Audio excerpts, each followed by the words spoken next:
Hey, welcome to this short unboxing of Xiaomi Smart Camera C100. Let's check what box accessories we can find on this device and how the package looks. And inside there's the user manual.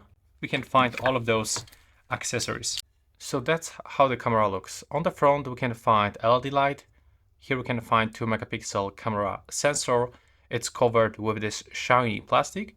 And here we can also find the microphones. On the right side there's slot for micro SD cards and the reset button. On the back we can find speaker, Xiaomi logo and USB-C input. On the left side we can find this switcher that will allow us to cover camera. In the bottom we can find this attachment with 360-degree adjustment, and on the bottom we can find some base information like serial number, production date and QR code to scan and quickly connect. Right here we can find installation kit to put it on the wall, and here we can find USB-C into USB-A cable, and this is actually everything. If you are interested into some other videos about the Xiaomi Smart Camera C100, then you can find a lot of videos on my channel.